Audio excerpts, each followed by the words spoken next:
शिवानी और आज फिर से मैं आप सभी के सामने हूँ एक नए वीडियो के साथ। जैसे कि हमारा लास्ट वीडियो था एनडीए के एज से रिलेटेड, जिसमें हमने बच्चों के एनडीए के एज से सारे डाउट्स क्लियर करे थे। तो आगे भी जो हमारा वीडियो है ये इसी एनडीए से ही रिलेट है, जिसमें बच्चों के कुछ कमेंट्स आए हैं कमेंट सेक्शन में, जिसमें उन्होंने एनडीए की जो बेसिक एजुकेशनल क्वालिफिकेशन होती है उससे रिलेट कुछ क्वेश्चन पुट अप किए हैं। तो आज हमारे साथ फिर से दून इंडियन डिफेंस एकेडमी के director mister Owais Ali sir हैं, जो कि सारे डाउट्स बच्चों के क्लियर करने वाले हैं। थैंक यू मैम, डेफिनेटली आज हम सारे डाउट्स क्लियर करेंगे, तो प्लीज आप प्रोसीड करिए अपने पहले क्वेश्चन से। तो सर सबसे पहले तो आप यही क्लियर कर दीजिए कि एक्चुअल में एनडीए के लिए बेसिक जो एजुकेशनल क्वालिफिकेशन होती है वो क्या होनी चाहिए। Okay, very good. So basic educational qualification बच्चों क्या होती है कि आपको सबसे पहले तो क्या है, 12th अपीयरिंग बच्चा या 12th पास बच्चा, दोनों ही बच्चे अप्लाई कर सकते हैं एनडीए के लिए। तो जैसा आप स्क्रीन पे देख रहे हैं, ये एनडीए का जो नोटिफिकेशन आता है ऑफिशियल यूपीएससी की वेबसाइट पे आपको मिल जाएगा। ये डाउनलोड करके आप देख सकते हैं। इसका लिंक भी हम डिस्क्रिप्शन में डाल देंगे, आप वहां से भी डाउनलोड कर सकते हैं। इसमें साफ तौर पर लिखा है कि टोटल 3 विंग्स होती हैं एनडीए की, आर्मी, नेवी एंड एयरफोर्स। तो 2 की अगर हम बात करें तो जो आर्मी में बच्चे जाना चाहते हैं वो क्लास 12th 10+2 पैटर्न से क्वालिफाइड होने चाहिए। अब जैसा मैंने बोला, अपीयरिंग भी हो सकते हैं और पास आउट भी हो सकते हैं, और उनके सब्जेक्ट्स की कोई लिमिटेशन नहीं है, वो किसी भी सब्जेक्ट से हो सकते हैं, बट स्टेट एजुकेशन बोर्ड या इक्विवेलेंट कोई जो बोर्ड होता है वहां से होना चाहिए। सेकंड, जो बच्चे नेवी और एयरफोर्स में करना चाहते हैं उनके लिए इस ऊपर वाली क्वालिफिकेशन के अलावा 2 चीजें और ऐड हो जाती हैं। उनके पास फिजिक्स, केमिस्ट्री एंड मैथमेटिक्स, ये तीनों चीजें होनी चाहिए। मतलब पीसीएम वाले स्टूडेंट्स ही एनडीए का एयरफोर्स और नेवी के लिए एप्लीकेशन भर सकते हैं, ठीक है। तो जो बच्चे अभी क्लास 10th में हैं, 11th में हैं और आगे, इनफैक्ट 10th की बात कर रहा हूं मैं, नॉट इवन 11th, तो जो 10th में हैं और उन्हें सपना देख रहे हैं आगे एनडीए ज्वाइन करने का, तो मेरी एक रिकमेंडेशन रहेगी वो बच्चे अपना 11th क्लास में चूज करते हुए सब्जेक्ट्स में पीसीएम जरूर ले, ठीक है, जिससे उनकी कोई लिमिटेशन ही ना हो। अदरवाइज क्या होता है मैम, जैसे पीसीबी वाला बच्चा है, बायोलॉजी जिसने ली, तो वो एयरफोर्स और नेवी के लिए नहीं कर सकता है, राइट? बिल्कुल सर, पर्सनली मैं भी सर यही सजेस्ट करती हूँ बच्चों को कि वो 11th 12th में पीसीएम लें, जिससे उनको हेल्प मिले। लेकिन ऐसा बिल्कुल नहीं है कि बाकी जो स्ट्रीम के बच्चे हैं वो ये एग्जाम नहीं दे सकते हैं, राइट जी। तो सर सेकंड क्वेश्चन यही है बच्चों का कि क्या 11th के जो बच्चे हैं 11th क्लास में जो हैं वो क्या ये एनडीए का एग्जाम अपेयर कर सकते हैं? ओके, सो ये 11th क्लास का ये भी एक्सट्रैक्ट हमारा यूपीएससी की वेबसाइट से ही ऑफिशियल नोटिफिकेशन का है।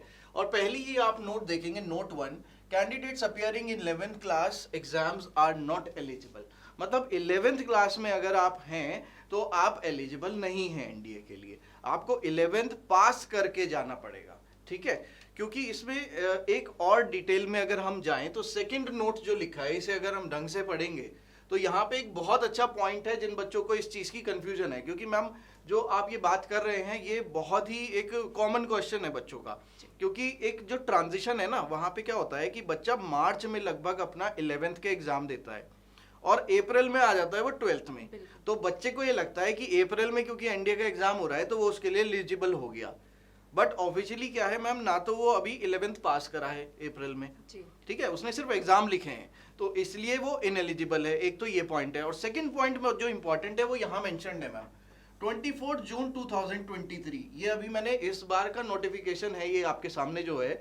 तो जो बच्चे सितंबर में अभी एग्जाम दे रहे हैं या किसी भी सितंबर को एग्जाम देंगे, यानी एनडीए 2 का एग्जाम देंगे, उनको जो अपनी मार्कशीट है मैम क्लास 12th की, वो 24 जून 2023, ये तो इस ईयर के लिए है, बट हर बार आप नेक्स्ट ईयर मान सकते हैं। अगर सपोज करो 24 में कोई बच्चा एग्जाम दे रहा है तो 2025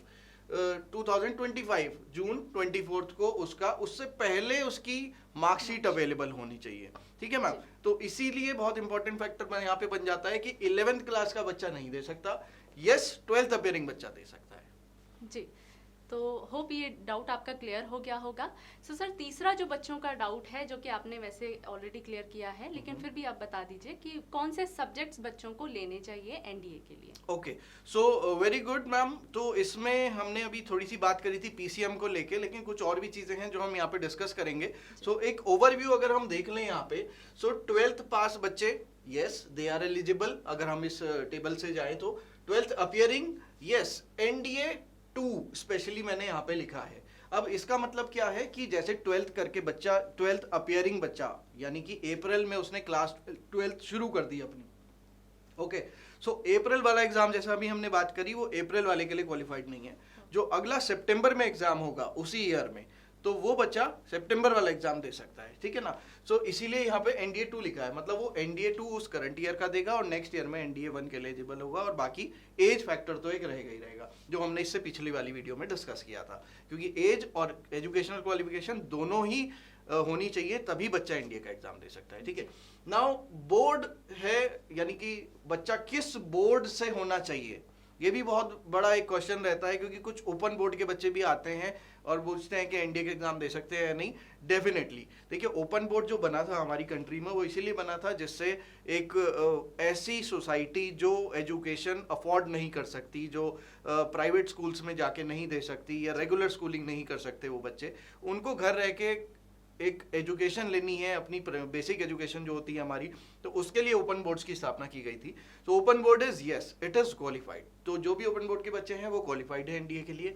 स्टेट बोर्ड हो गया आपका, किसी भी स्टेट का, CBSE board, ICSE board, all are qualified. Alright ma'am, subjects की आपने बात करी, तो जैसा हमने बात करी, maths and physics, this are required for air force and navy. Army के लिए मैम जो बच्चा अप्लाई करना चाहता है वो कोई भी सब्जेक्ट्स के साथ में कर सकता है, इवन अ कॉमर्स ग्रेजुएट, इवन अ आर्ट्स ग्रेजुएट, इवन एग्रीकल्चर का भी जो ग्रेजुएट होता है, मतलब जो सॉरी ग्रेजुएट बोल रहा हूँ मैं, 12th क्लास में जिसके पास ये सब्जेक्ट्स होते हैं, वो सब NDA के लिए अप्लाई कर सकते हैं, ठीक है मैम। दो चीजें बहुत ध्यान रखेंगे, जैसा अभी हमने बात भी करी, 11th अपियरिंग बच्चे एब्सोल्युटली नो, नहीं अपियर कर सकते। कंपार्टमेंट, यहाँ भी डाउट आता है कि 12th क्लास में कंपार्टमेंट है किसी सब्जेक्ट में, है ना, तो क्या वो बच्चे अप्लाई कर सकते हैं NDA में? सो अगर मैं पहली वाली स्लाइड पे जाता हूं, या आप पीछे करके देख सकते हैं इसको, वीडियो को, जो नोटिफिकेशन में लिखा है, it is 12th class passed in all subjects. तो जिन बच्चों की कंपार्टमेंट में है तो उनको वो पहले कंपार्टमेंट क्लियर करनी पड़ेगी और फिर उसके बाद वो NDA का पेपर भर सकते हैं, ठीक है। बट अगेन एज उसकी ना निकल जाए, ये भी उसे ध्यान में रखना पड़ेगा। तो सर ने सब्जेक्ट से रिलेट और बोर्ड से रिलेट सारे डाउट्स क्लियर करे हैं। इवन सर बच्चों के कई बार मुझसे भी इंटरेक्शन हुए हैं, तो वो यही कहते हैं कि हमारे टीचर ने हमें सजेस्ट किया है कि हम जो बोर्ड हैं 11th 12th में वो हम CBSE रखें, तभी हम NDA अपेयर कर पाएंगे। तो थैंक यू सो मच, ये जो बहुत बड़ा डाउट था बच्चों का वो क्लियर हो गया है। सो सर एक लास्ट क्वेश्चन मेरा आपसे ये रहेगा कि क्या कोई परसेंटेज का क्राइटेरिया है जिससे बच्चे NDA एग्जाम में अपेयर करेंगे, या 12th में कोई ऐसा? सो हिमानी, इसमें परसेंटेज में क्या है, and all the viewers, NDA UPSC जो एग्जाम है इसमें percentage does not play a role, इसमें सिर्फ आपको पासिंग मार्क्स लाने हैं, ठीक है। तो यानी जो बच्चा भी पास हो गया है सभी सब्जेक्ट्स में, ओवरऑल भी पास हो गया है क्लास 12th के अंदर, वो NDA का पेपर दे सकता है, राइट। अब ऐसा नहीं कि हमको 12th में मेहनत नहीं करनी है ना मैम। देखिए, जो हमारी मेरिट होगी 12th की, वो कहीं ना कहीं डेफिनेटली आपको एज देगी ऊपर, ठीक है। हमें अच्छे मार्क्स लाने हैं, क्योंकि परसेंटेज बेसिस पे टेक्निकल एंट्रीज भी होती है आर्मी में, नेवी में, तो उसमें भी हेल्प मिलती है, और वैसे भी आपको करियर में अच्छी परसेंटेज होल्डर्स की ही वैल्यू होती है सब्जेक्ट, है ना ma'am. So it's not like कि सिर्फ पास ही होना है आपको 12th में, तो ये ऐसा बच्चे ना लें कि सिर्फ पासिंग मार्क्स लाने हैं आपको 12th में, बट ये मिनिमम क्राइटेरिया है, ठीक है। कि एक सिंपल अगर बच्चा 40 मार्क्स भी लाया है वो भी NDA का पेपर दे सकता है। बिल्कुल सर, और अगर आप आगे CDS के लिए प्रिपरेशन करना चाहते हैं तो उसके लिए आपका कॉलेजेस में एडमिशन होना भी ज़रूरी है, जिसके लिए आपको हाई परसेंटेज 60% से ज़्यादा एक्चुअल में आपकी परसेंटेज तो होनी ही चाहिए। बिल्कुल ma'am. So thank you so much sir बच्चों के सभी डाउट्स क्लियर करने के लिए। और अगर आगे भी आपके कोई डाउट्स रहते हैं NDA CDS या डिफेंस से रिलेट, तो आप हमारे कमेंट सेक्शन में जाकर कमेंट कर सकते हैं। हम आगे भी ऐसी वीडियोस बनाते रहेंगे और आपके सारे डाउट्स क्लियर करते रहेंगे। So thank you so much, जय हिंद। थैंक यू एवरीवन, जय हिंद।